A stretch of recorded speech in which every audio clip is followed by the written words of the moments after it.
Sampan nelayan itu simbol dari kecerdasan, bukan sekedar kecerdasan untuk menangkap ikan, tapi kecerdasan untuk memelihara kesabaran menunggu ikannya muncul, dan kesabaran untuk menghasilkan ulang Indonesia melalui kebaharian.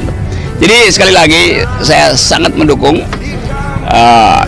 Di sana ada judul besar-besar Festival Kampung Nelayan.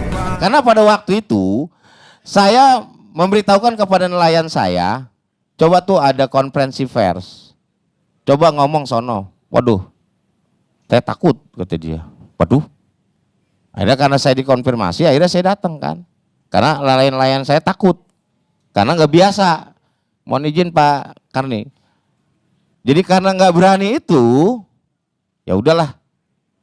Saya ngomong, saya waktu itu pun mewakili nelayan. Kan, artinya nelayan juga nggak boleh bloon amat. Saya setuju kalau nelayan itu nggak boleh bodoh. Oke, setuju. Sering banyak makan ikan yang seger-seger kok. Oh ya. Gitu kan. Tapi gini Kang, ya. Yang makan ikan pasti pintar, yang hafal pasti dungu. Jadi dunia kita ini adalah dunia tipu menipu sebetulnya tuh. Dalam bisnis, dalam politik. Nah, satu hal yang saya sukai dari tradisi kenelayanan adalah kejujuran, integritas, dan keadilan.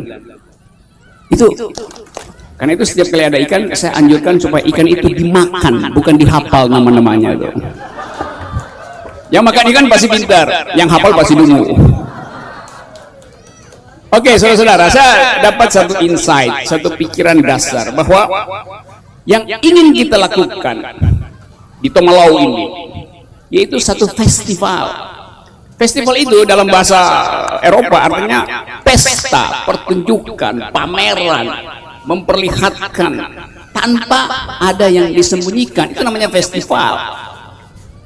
Jadi kita di desa kecil ini ingin memperlihatkan bahwa Jakarta adalah ibu kota kekuasaan, tetapi Tomalau adalah ibu kota pikiran.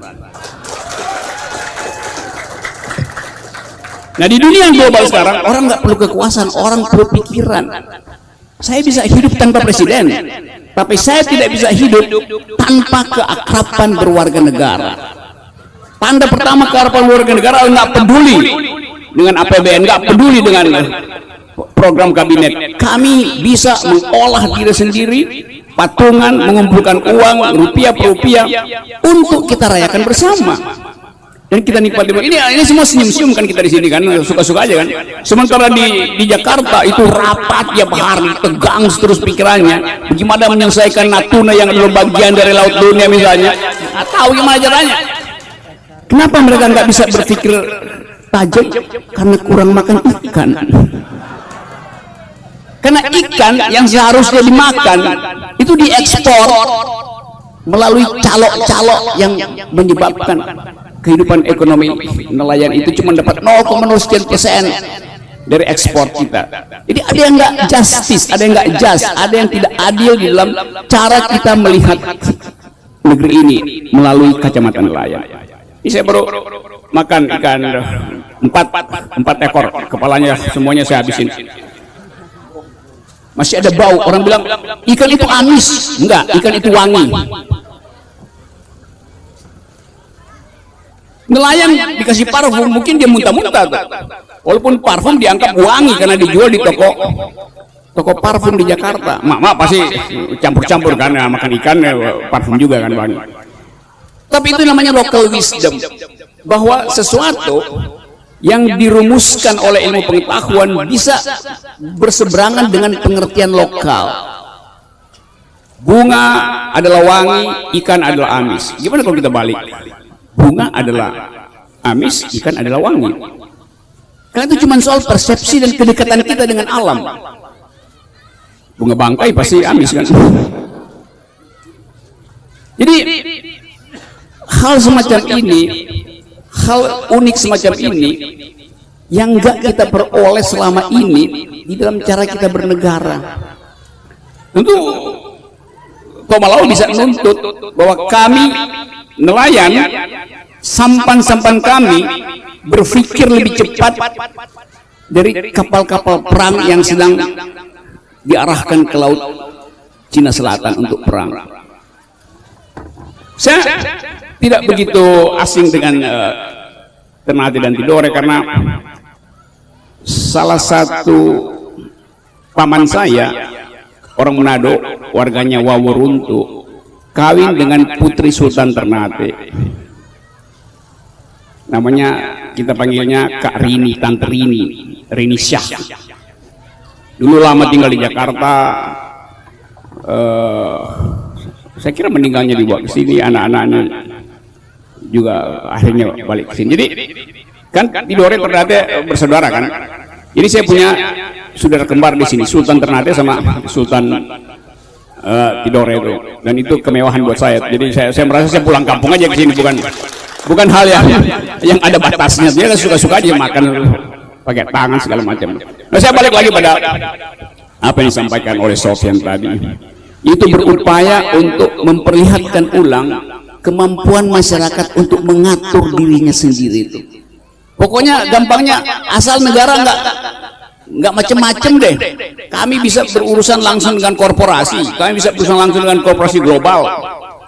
Dan mungkin dengan cara yang instan itu tanpa ada unsur negara mungkin nelayan lebih enak.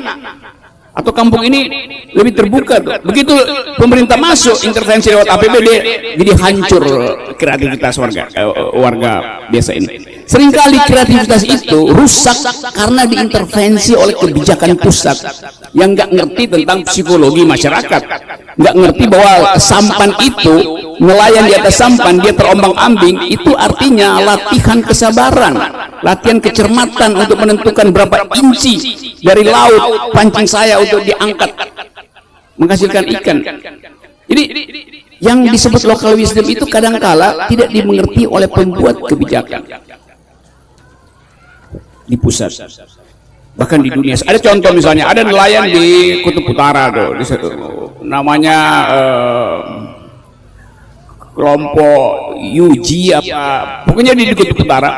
Nelayan itu oleh pemerintah Amerika dianggap kurang sejahtera. Karena itu kemudian mau dievakuasi, dipindahkan, direlokasi ke daratan itu. Disediakan rumah segala macam. Satu waktu nelayannya bilang, kalian ngerti nggak bahwa memancing ikan itu adalah pelajaran kesabaran luar biasa. Membaca iklim itu adalah pelajaran yang tidak bisa diperoleh melalui mikroskop di observatorium. Jadi itu yang disebut local wisdom. Saya pernah ngobrol dengan orang aborigin di Australia. Satu waktu pemerintah Australia membuat keputusan untuk memberi rumah pada penduduk aborigin, penduduk asli orang Australia. Karena kasihan mereka tinggal di hutan, Pak. Lalu dibikin rumah, kasih rumah, disuruh masuk ke situ. Malam pertama, ya orang aborigin itu tidur di rumah yang sudah disediakan. Maka si Lura bikin laporan, udah gampang. Malam kedua, Pemdanya datang lihat bahwa, loh, udah dikasih rumah, mereka tidur justru di halaman, nggak mau tidur di rumah. Pemerintah Australia bingung, kenapa dikasih rumah tapi nggak mau tidur di dalam, di kamar, dia tidur di halaman. Dibujuk-bujuk lagi, masuk lagi. Oke. Hari ketiga, orang aborigin tinggal di rumah yang disediakan oleh pemerintah Australia, tapi atapnya dia bongkar. Dia tidur di rumah tanpa atap yang dibongkar. Karena pemerintah tidak paham bahwa mimpi indah itu bagi orang aborigin adalah menatap langit. Jadi orang aborigin hanya bisa tidur pulas kalau dia menatap langit. Bukan nonton televisi itu. Apalagi televisi pidato presiden. Jadi itu yang disebut sebagai tadi cultural point of view. Nah, saya menganggap bahwa pemerintah pusat gagal untuk membaca cultural point of view di semua desa di Indonesia. Desa itu disatukan dengan prinsip ini anggaran desa. Dan dibujuk-bujuk, ini kalau bisa bikin ini, bikin ini, bikin ini.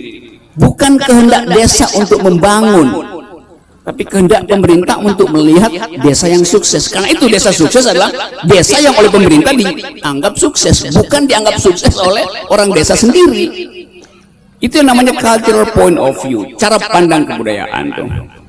Apakah desa itu sukses kalau ada bendungan di situ, pertaniannya maju? Kadang-kala bukan itu yang dimaksudkan, tapi keakraban di dalam kehidupan desa itu. Yang penting pemerintah jangan intervensi, membuat satu kebijakan yang bikin buyar apa yang disebut kemampuan kita berimajinasi. Bayangkan misalnya pemerintah pusat setiap hari dia rapat lihat dinding tembok itu. Mana mungkin dia punya imajinasi tentang laut lepas? Kacau kan? Jadi apalagi kalau kita hitung misalnya, kita ingin agar supaya nelayan kita menjadi pekerja andal dengan kemampuan untuk menghasilkan teknologi lokal yang datang dari kecerdasan lokal. Kan mestinya diprotek imajinasi itu. Nelayan nggak minta dikasih macam-macam, dia cuma ingin agar hargai apa yang kami maksudkan. Tetapi pemerintah lebih menghargai tenaga kerja asing daripada pekerja lokal yang sudah berurat akar dalam peradaban mengolah laut. Investor ikan, industri ikan di Indonesia itu bukan nelayan, yang asing itu. Jadi kita cuma diikat bahwa ya ada ikan cakalang di laut Maluku, tapi ya bayangan tentang cakalang itu lebih dikenal oleh orang Jepang, restoran Thailand, Cina daripada orang Indonesia sendiri. Banyak hal yang kadangkala kita produksi sesuatu, tapi kan ada perjanjian internasional tentang kemampuan Indonesia untuk menentukan bahwa kita bisa mengekspor ikan misalnya, maka pemerintah ambil jalan kita. Ya udah, kelebihan ikan itu disuplai ke pemerintah Thailand, terus pemerintah Thailand ekspor pulang ke Batam, dikasih stempel Indonesia, terus dijual ke Indonesia lagi tuh. Atau dari Indonesia dijual ke Eropa dengan anggapan bahwa ini adalah produk Indonesia, padahal itu cuma stempel supaya orang bilang, oh itu asli Indonesia. Jadi dunia kita ini adalah dunia tipu menipu sebetulnya tuh, dalam bisnis, dalam politik. Nah, satu hal yang saya sukai dari tradisi kenelayanan adalah kejujuran, integritas, dan keadilan. Itu hal yang keluarga saya itu keluarga nelayan. Ayah saya pengajar di Akademi Perikanan. Adik saya namanya Grevo Gerung, itu profesor nelayan, profesor perikanan di Unsrat, Universitas Samratulangi. Dia belajar 20 tahun di Jepang, nggak pulang-pulang, jadi dia tahu apa isi laut, rumput laut. Kalau orang bikin disertasi 300 halaman, dia disertasinya cuma 7 halaman karena isinya cuma kimia laut, rumus doang gitu, tentang alge, tentang rumput laut. Jadi saya dekat dengan dunia bahari itu. Nah, saya tidak dekat dengan mereka yang mengklaim paham bahari tapi tidak memikirkan kehidupan real dari pesisir Indonesia, dari pantai-pantai, dari laut Indonesia. Jadi sekali lagi kita bisa ngobrol kecil-kecilan di sini, mungkin sampai jam sebelum maghrib atau jam berapa maghrib di sini, sambil kita sekali lagi saling apa tadi, bukan diskusi tapi bacerita, baku bacerita itu, saling bercerita tentang keadaan. Itu pengantar saya, dan terima kasih karena saya diizinkan untuk naik gunung Kiematubu. Ini saya baru turun 1 jam lalu langsung ke sini, dan saya udah naik gunung kira-kira 30-40 gunung di Indonesia dan di dunia. Tapi saya selalu merasa terkesan setiap ada gunung unik, dan Kiematubu ini gunung yang unik karena kerucutnya itu sempurna tuh, segitiga sempurna tuh.